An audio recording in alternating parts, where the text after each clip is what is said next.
नमस्ते सबैजनालाई। हामी अहिले यो भ्यालेन्सियाको एरियामा यहाँ अहिले ठ्याक्कै कामबाट फर्किएको अवस्था हो। यो ठ्याक्कै काम सकिएर आजको काम छिट्टै सकियो, त्यही भएर छिट्टै फर्किँदैछौँ बेलैमा खाना खाएर।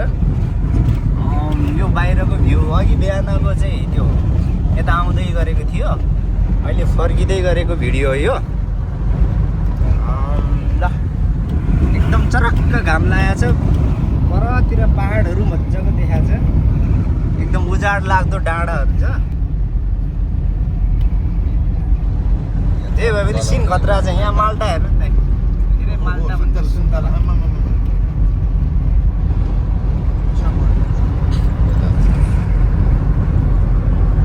के छ दाइ खबर? कस्तो भयो आज काम?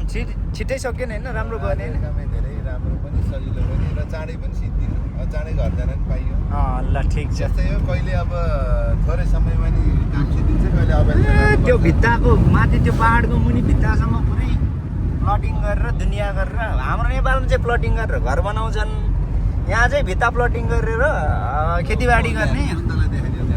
देखिरहेको नदेखि 2-4 परको, त्यही ठिकै छ। अनि दाइ अब हाम्रो त अब काठ छिट्टै बन्ने खालको कुराहरू एकदम छ्यापछप्ती बजारमा आइरहेछ। 5 लाखभन्दा धेरैजनालाई, 5 देखि 8 लाखजनाको हाराहारीमा अवैध रूपमा बसोबास गरेको आप्रवासीहरूलाई स्पेनमा चाहिँ नै एउटा हाम्रो लागि खुसीको कुरा हो। जुन आप्रवासीहरू यहाँ स्पेनमा आएर बसेको छ, ती सबैको लागि नै स्पेन सरकारले एउटा मौका, चान्स के भनौँ अब एउटा लट्री, त्यो चाहिँ गोल्डन अपर्च्युनिटी बिल्कुल जुन मिलेको छ, त्यसमा म लगायत सबै साथीहरूलाई चाहिँ त्यसको अब के भनौँ, धेरै एकदम खुसियाली, बधाई के भन्न मिल्छ त्यसमा। खुसी त खुसी सँगसँगै अलिकति यसमा अलिकति झन्झट चाहिँ अब यो नेपालीहरूलाई अब पुरानो अरू देशको भिजा लागेको, छाप लागेको पासपोर्टमा अलिकति झन्झट देखिएको छ। अब त्यसको लागि पनि अब यो दूतावासले के भन्छ, सहजता गर्ने वातावरण, त्यो के भइरहेछ समाचारहरू? अहिले नेपाल सरकारले पनि नेपालीहरू जुन स्पेनमा रहेको छ तिनीहरूलाई अलिकति सहज होस् भन्ने तरिकाले ध्यान दिइरहेछ। ध्यान दिएर एउटा नोटिसै निकालेर नोटिसै निकालेछ।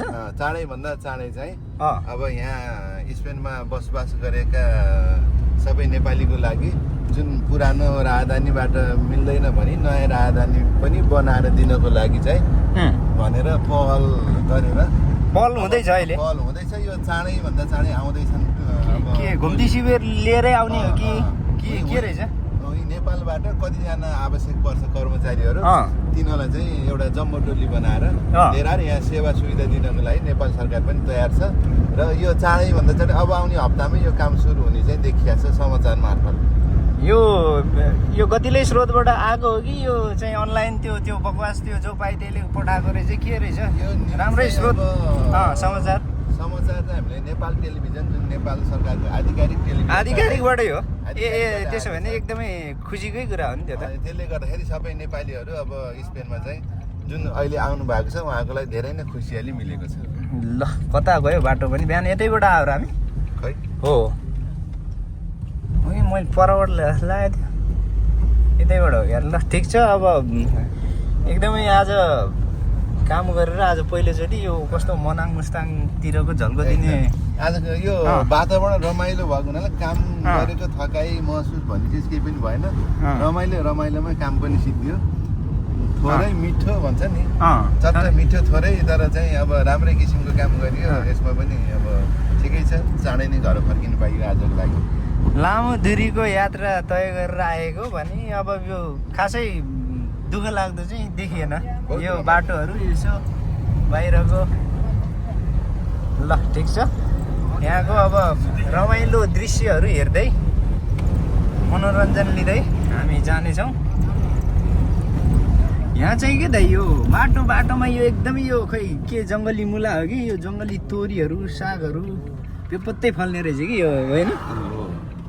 यस्तो अब यिनीहरूको यो व्यावसायिक खेती गर्दाखेरि यिनीहरूले मल बिउहरू लिएर आउँदाखेरि अब यो घरै आइसिने बिउ हो अनि त्यो चाहिँ यहाँ झऱ्यो उम्रियो पानीको सुविधा भयो होइन सिँचाइ सुविधा भएपछि उम्रियो फेरि त्यही झऱ्यो अब 2-4 पटक उम्रिने झर्ने गरेपछि त्यो चाहिँ हामीले अब त्यसलाई चाहिँ जङ्गली भनिन्छ तर पहिला चाहिँ यो बारीमा यसरी फल्छ सुन्तलाहरू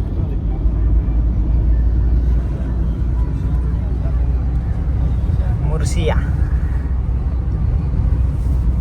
ब्यानकबाटै आइपुग्यो ठिक छ कति राम्रो हेर अगाडि ल अहिलेलाई यति गरौँ यो भिडियोको सेकेन्ड पार्ट अलिकति पर पुगेपछि त्यो एकदमै राम्रो त्यो पहाडहरूको बिचमा पुगेर फेरि अर्को पार्ट पनि हामीले फेरि हाल्दैछौँ हालौँला। यसलाई चाहिँ सबैले हेरेर यसो कमेन्ट गरिदिनु होला केही स्पेनको बारेमा केही जानकारी लिन चाहनुहुन्छ भने कमेन्ट गर्नु होला त्यसको जानकारी हामी अवश्य गराउनेछौँ जानेको बुझेको हामी बताउने कोसिस गर्नेछौँ ल अब त्यसको मतलब हामी एकदमै विज्ञ सबै चिज थाहा भएको नै त होइन तर हामीले जानेको चाहिँ सेयर गर्छौँ सबै हामीलाई आवश्यकता परेको ज्ञानहरू चाहिँ हामीले अहिलेको लागि जुन यो इमिग्रेसन खुला रहेको छ त्यसमा चाहिने ज्ञान चाहिँ हामी दिन सक्छौँ ल ठिक छ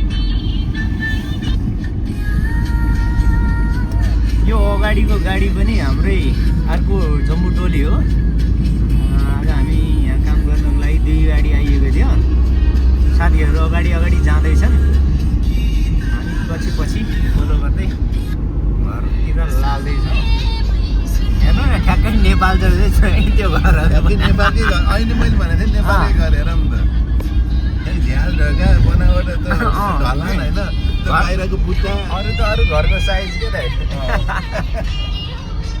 हो त्यो भयो यता त्यो सबै घर हेर सबै घरै नेपालको स्टाइल एकदमै गाउँले टाइपमा झन् टिपिकल छ नि अब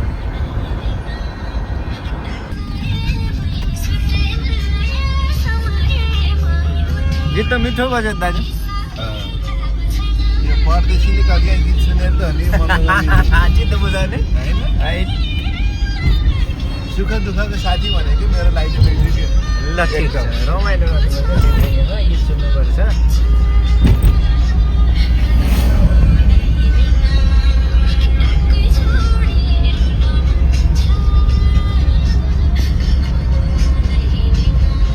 ल निकै नै टाढा आएको कारणले हाम्रो गुरुजी पनि ड्राइभर पनि लोकेसन म्याप हालेर कुदिरहेको छ साथीहरू अगाडि छ कतिखेर सिग्नलमा छोड्छ भनेर एकदम मैप लाएर हिँड्नु परेको छ आपका कितना महीना हो गया इधर हाँ इधर स्पेन में कितना साल 3 महीने आपका वो महीना पूरा हो जाएगा नहीं ये इस लट में वो मेरा कार्ड लेने में हाँ कार्ड लेने तो इजी है मेरे लिए कीजिए सही है फिर ये कार्ड का इशू नहीं है हाँ यहाँ काम करने के लिए अच्छा यहाँ पे ये कार्ड ले लूँ ना हाँ 6 महीने उधर काम करूँ 6 महीने यहाँ टैक्सी करूँ अच्छी खासी बात तो नेपाल गई सेम उसके के पासपोर्ट 2 कंट्री के पासपोर्ट नहीं रख सकते हाँ पर 2 कंट्री की रेजिडेंसी कार्ड रख सकते हैं हाँ वहाँ भी इसी तरह रिन्यू होगा 13 साल यहाँ 9 साल में पासपोर्ट आ जाएगा आप इधर कार्ड लेना है नहीं मालूम नहीं भाई कहता ले लो मैं कहता हूँ नहीं आप तो उधर ही का लेना होगा फिर देख लेंगे जब उन्होंने खोला तो सारी बात है फिर हम भी दे देंगे हम कहेंगे पासपोर्ट पर मेरे कार्ड का पता चल जाएगा ना मुझे नया पासपोर्ट चाहिए आपके लिए कौन सा वाला फायदा है इधर का लिएगा तो इधर का अच्छा होगा या उधर का दोनों का इधर ये फायदा है कि इधर बंदा नहीं मेरा मतलब ये है कि ये बिजनेस आप जिस तरह से काम कर रहे हैं पैसा कमाने में कोई पैसे इधर अच्छा है यहाँ पे अगर अच्छा है यहाँ पे फिर इधर का ले लेना। उस्मानिया में पैसे जल्दी बनते हैं। कार्ड लेगा तो उधर फैमिली के साथ मिलने के लिए वो कुछ मसला नहीं है। आप जिस वक्त उधर रहूँ उधर का कार्ड यूज करो, उधर जाओ इधर का कार्ड यूज करो। हाँ, जिस वक्त आपको चाहते हो उस वक्त जा सकते हैं। क्या मुश्किल है फिर? आपको चाहिए तनख्वाह चाहिए, ज्यादा पैसा चाहिए, अमीर बनना है। आज शीशा पिलाएगा तो अमीर बनेगा। हाँ अभी जाके शीशा पिलाएगा, टेंशन नहीं करो। यो हो गया मेरे व्यू दोस्त के साथ में। पिलाओगे। हाँ सही है।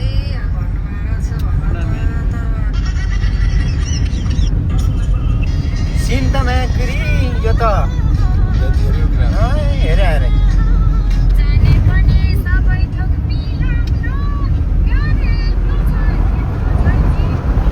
कस्तो गीत हो त्यो।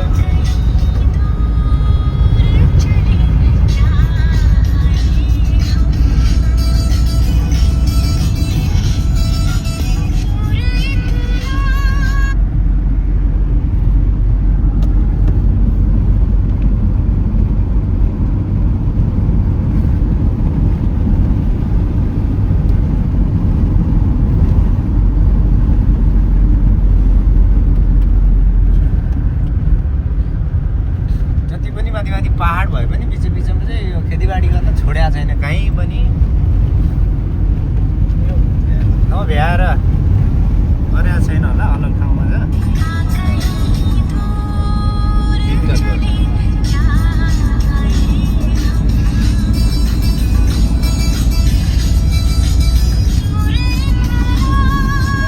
पहाडै छेड्न गइरहेको छ, सिधा गइरहेको छ।